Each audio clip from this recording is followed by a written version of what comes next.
ঢাকার দোহারে নেশা ও নানা অনৈতিক কাজে জড়িয়ে পড়েছে নারীদের একটি অংশ। এদের মধ্যে প্রায় ১ ডজন নারী এখনও দাপিয়ে বেড়াচ্ছে দোহারের আনাচে কানাচে। খোঁজ নিয়ে জানা যায়, বটিয়া এলাকার শারমিন আক্তার বন্যা, খারাকান্দা এলাকার শ্রাবণী আক্তার, নিকরা এলাকার বিথিসহ এই তালিকায় রয়েছে আরও বেশ কয়েকজন। গত বছর উপজেলার লটাখোলা এলাকার সুরভি আক্তার, রায়পাড়া ইউনিয়নের জুলি ও মিমের ইয়াবা সেবনের দৃশ্য এশিয়া বার্তায় প্রকাশিত হওয়ার কিছুদিন পর পুলিশ এদের মধ্যে ২ জনকে গ্রেপ্তার করেন। এদের চেয়ে ভয়ঙ্কর রূপ ধারণ করেছে শারমিন আক্তার বন্যা, শ্রাবণী ও বিথি গংরা।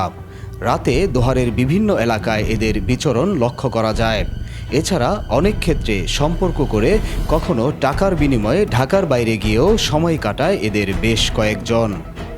রোববার দোহারের ইকরাশি এলাকায় পুলিশের হাতে ইয়াবাসহ ধরা পড়ে বিথি আক্তার, চরজয়পাড়া এলাকার রায়হান এবং শারমিন আক্তার বন্যা।